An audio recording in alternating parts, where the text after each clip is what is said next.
Orang yang bernama Wayne Gecky lahir pada tanggal 17 Maret di tahun 1942 di Chicago dari pasangan John Stanley Gecky dan Marion Elaine Robinson. Ayahnya ini adalah seorang masinis reparasi mobil dan veteran Perang Dunia Pertama. Sementara ayahnya pada saat itu tengah berjuang melawan kecanduan alkohol yang membuatnya semakin ketergantungan. Dan bukan hanya itu saja, ayahnya juga sering memukul John dan kedua saudara perempuannya dengan pisau cukur jika mereka membuat kesalahan atau berperilaku yang buruk.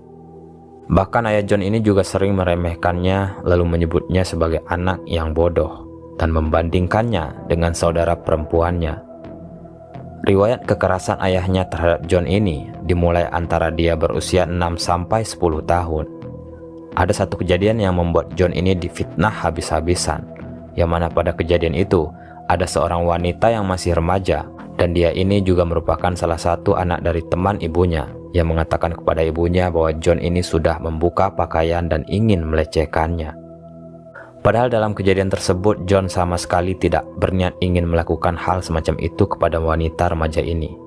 Walaupun demikian, John dan seorang temannya dituduh melakukan pelecehan seksual terhadap seorang wanita remaja itu. Namun sebaliknya, John ini dilecehkan di usia muda oleh seorang teman keluarganya di antara usia 10-12 tahun. Karena sering diperlakukan dengan kasar, John menjadi seorang anak yang sakit-sakitan dan terpaksa mengonsumsi obat-obatan sehingga dia memiliki kelebihan berat badan. Dan dengan hal itu membuat John tidak bisa berpartisipasi dalam olahraga atau menjalin hubungan dengan anak-anak seusianya. Ia juga mengalami keterasingan di sekolah dan tidak dapat bermain dengan anak-anak lain karena kondisi badannya yang sering diejek oleh teman-teman di sekolahnya. Karena sebelumnya sudah mengalami sakit-sakitan, ia juga sering mengalami kejang-kejang dan pingsan sehingga membuatnya sering keluar masuk rumah sakit.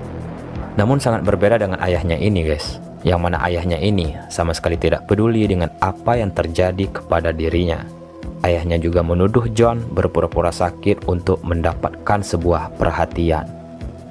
Pada sisi lain, John ini tiba-tiba menyadari bahwa ia tertarik pada pria dan mengalami kekacauan besar atas seksualitasnya, yang membuat dirinya sering berhalusinasi dengan pikiran yang tidak tenang.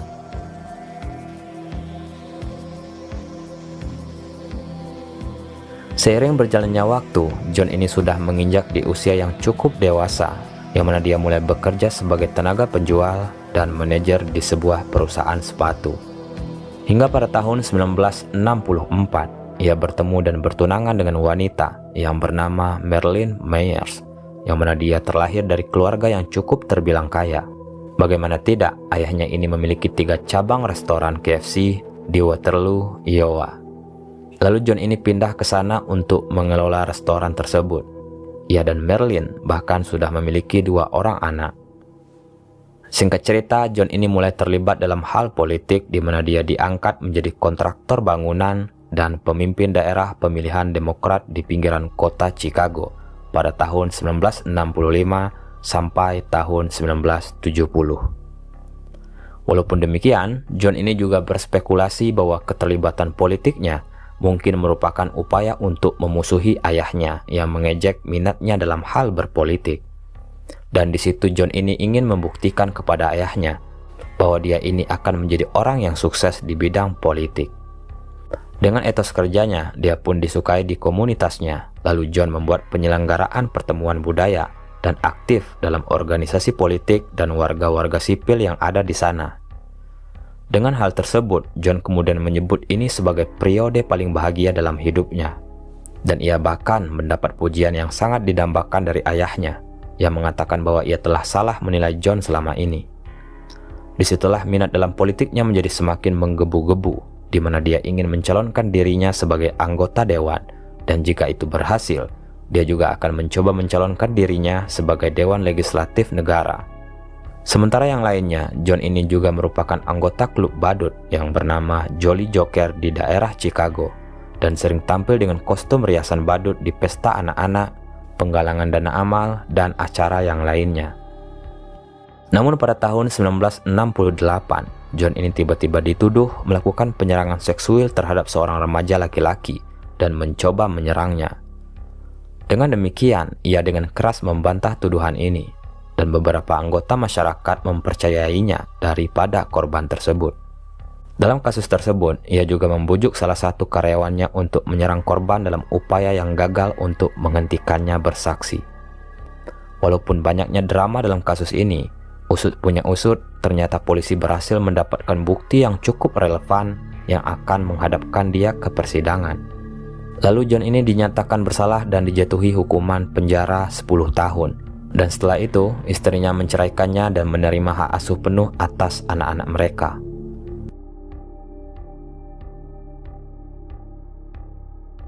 Singkat cerita, John ini dibebaskan bersyarat pada tahun 1970 setelah menjalani 18 bulan hukumannya. Namun setelah itu, John ini kemudian ditangkap lagi di tahun berikutnya, yang mana pada kasus ini ada seorang remaja yang mengklaim bahwa John ini berusaha membujuknya masuk ke dalam mobil John dan mengantarnya pulang. Tetapi sangat berbeda dengan alasan pada awalnya, di mana John ini tiba-tiba membawa remaja itu ke rumahnya dan mencoba memaksanya berhubungan mantap-mantapan.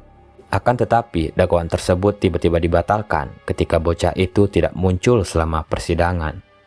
Dengan bantuan keuangan dari ibunya, John ini kemudian membeli sebuah rumah di West Somerdale Avenue, di mana tempat ini akan terjadi suatu pembunuhan yang sangat brutal yang akan dilakukan oleh dirinya. Hingga di tahun 1971, John ini mulai berbisnis konstruksi bernama PDM Kontraktor yang berkembang pesat dan sukses secara finansial. Pada tahun yang sama, John juga bertunangan dengan wanita yang bernama Carol Hoff yang sempat ia kencani di masa sekolah menengahnya. Keduanya menikah pada tahun 1972, lalu sebagian besar karyawannya di PDM Kontraktor miliknya adalah siswa sekolah menengah, di mana tujuan dia merekrut orang-orang ini ialah untuk dia ajak berhubungan mantap-mantapan. Dengan kegilaan fantasinya ini, dia juga terkadang mengancam karyawannya ini dengan ancaman kekerasan.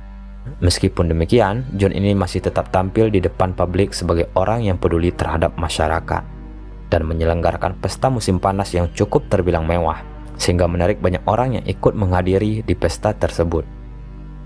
Pada satu kesempatan, John mulai melakukan pembunuhan pertamanya yang diketahui pada bulan Januari di tahun 1972 setelah menculik orang yang bernama Timothy McCoy yang berusia 16 tahun ke rumahnya untuk berhubungan mantap-mantapan.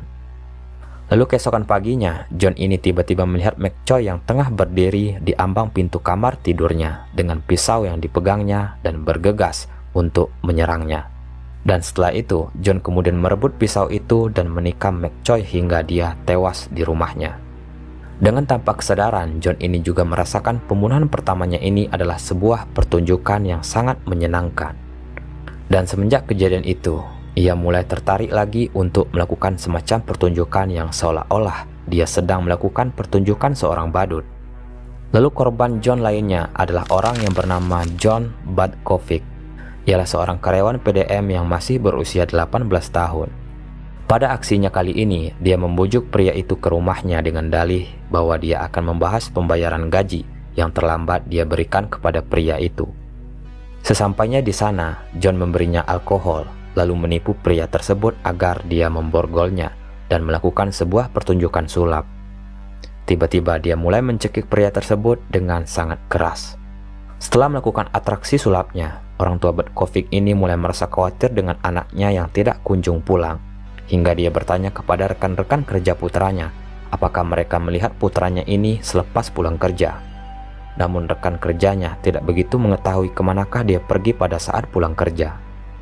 Sementara orang tua Berkovic mulai curiga terhadap John dan mulai menelpon polisi lebih dari 100 kali, lalu mendesak mereka untuk menyelidikinya lebih lanjut. Mengenai aksi kejinya ini, ternyata sudah lama dia lakukan dengan diam-diam mencuri waktu, yang mana pada pertengahan tahun 1970-an, dua pemuda lainnya menuduh John ini melakukan pemerkosaan, sehingga membuatnya diinterogasi oleh polisi tentang hilangnya orang lain. Namun lagi-lagi dia berhasil lolos dari interogasinya yang cukup memakan waktu itu. Lalu sebagian besar korbannya juga telah dia kuburkan di properti itu, dengan beberapa ditempatkan di kuburan umum di bawah ruang bawah tanah di rumahnya. Salah satu korbannya ialah seorang karyawan PDM yang berusia 17 tahun bernama Gregory Godzik, yang mana pada sebelumnya ia sempat memberitahu keluarganya bahwa John ini sebelumnya telah memerintahkannya untuk menggali parit di ruang bawah tanah di rumahnya. Setelah Godzik hilang, keluarganya menghubungi John, namun di sana lagi-lagi John ini pandai memanipulasi keluarganya dengan mengatakan bahwa Godzik telah menceritakan kepada John bahwa dia ingin berencana untuk melarikan diri dari rumah. Sementara yang lainnya, John ini membunuh beberapa korban lagi selama periode waktu ini. Salah satu yang dibiarkan hidup adalah pria yang bernama Robert Donnelly. Ialah seorang mahasiswa yang berusia 19 tahun yang diculiknya dari Healthy Bus di Chicago. Setelah membawanya ke rumah, John memperkeos dan menyiksa Donnelly, lalu mencelupkan kepalanya berulang kali ke dalam bak mandi sampai dia pingsan. Sedangkan Donnelly ini merasa sangat kesakitan sehingga dia memohon kepada John untuk segera membunuhnya, yang mana dia tidak kuat merasakan kesakitan yang telah John lakukan kepadanya. Tetapi John membiarkannya pergi dan memperingatkannya untuk tidak memberitahu siapapun. Namun Donnelly tidak berpikir sebodoh itu, yang mana dia segera melaporkannya ke polisi setempat tentang kejadian tersebut. Ketika petugas menyelidiki kejahatan ini, John mengatakan itu adalah pertemuannya dengan orang yang memiliki kelainan seksual, dan di sana polisi lagi-lagi bertindak ceroboh dengan mudah mempercayainya. Begitupun aksi lancarnya ini hingga membuat John ini mulai membunuh korban lainnya 1 bulan kemudian. Pada tahun 1978, ruang bawah tanah rumahnya tidak lagi memiliki banyak ruang untuk menampung mayat-mayat korbannya, dan ia lalu membuang korbannya di sungai Des Plaines dari sebuah jembatan di Interstate. Pada tanggal 19 Desember 1978, orang yang bernama Robert Peace yang berusia 15 tahun menghilang setelah memberitahu ibunya bahwa ia akan menemui John untuk membahas kemungkinan pekerjaan konstruksi. Lalu keluarga Peace ini mengajukan laporan orang hilang ke polisi yang akhirnya berujung pada penggeledahan di rumah John.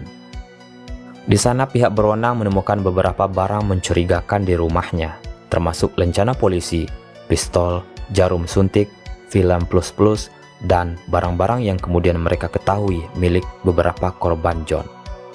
Setelah periode pengawasan dan penyelidikan polisi yang cukup panjang, polisi menemukan tanda terima di rumah John yang dulunya milik Peace, yang bertentangan dengan klaim John bahwa ia tidak memiliki kontak dengan Peace pada hari ia menghilang. Namun hal ini tentunya mengakibatkan pencarian lebih lanjut di rumah John, yang akhirnya mengarah pada penemuan beberapa parit yang dipenuhi semua jasad manusia di ruang bawah tanah di bawah rumahnya. Lalu setelah itu John tidak bisa bertindak apapun sehingga dia akhirnya mengaku telah membunuh sekitar 30 orang. Pada interogasi yang cukup memakan waktu, John ini mengaku bahwa hidupnya pada tahun sebelumnya dia merasakan banyak penderitaan yang membuat dirinya ingin merayakan sebuah kejahatan yang dia pikir akan membuat hidupnya lebih banyak pertunjukan. Dan itulah alasannya kenapa dia ingin melakukan sebuah pembunuhan yang begitu menarik bagi dirinya. Hingga pada tahun 1979, beberapa bulan setelah penangkapan John, rumahnya dibongkar dalam upaya untuk menemukan lebih banyak bukti. Lalu persidangan John ini dimulai pada tanggal 6 Februari di tahun 1980. Di persidangan, John telah mengakui kejahatannya. Lalu argumen difokuskan perihal kewarasannya, apakah dia dapat dinyatakan bersalah atau sudah gila. Dengan demikian, dia dikirim ke rumah sakit fasilitas mental negara. Hingga John menghabiskan ratusan jam dengan dokter di rumah sakit tersebut dan menjalani serangkaian tes psikolog. Di sana John mencoba berargumen bahwa ia memiliki gangguan kepribadian ganda dan bahwa pikirannya terbagi antara kepribadian seorang kontraktor, badut, politisi, dan polisi bernama Bad Jack. John juga mengklaim bahwa Bad Jack ini sangat membenci homoseksualitas dan memandang seorang pelacur pria dan beberapa korban John sebagai sampah, lemah, dan bodoh. Namun anehnya, pihak berwenang menganggap John tidak bersalah dengan alasan kegilaan. Namun demikian, dia masih tetap menjadi tersangka atas 33 tuduhan pembunuhan. Begitupun sebaliknya, jaksa penuntut berpendapat bahwa John ini masih waras dan masih bisa mengendalikan tindakannya. Yang mana jaksa penuntut ini menunjuk pada langkah-langkah aksi brutalnya yang bisa diambil sebagai contoh bahwa John ini telah mempersiapkan kejahatannya dan menyembunyikan sebuah pembunuhannya. Lalu pada tanggal 12 Maret di tahun 1980, setelah melakukan musyawarah, John ini akhirnya dinyatakan bersalah yang melakukan 33 pembunuhan. Namun bukan itu saja, dia bahkan juga dijatuhkan hukuman mati dan dikenal sebagai salah satu pembunuh berantai paling kejam dalam sejarah Amerika.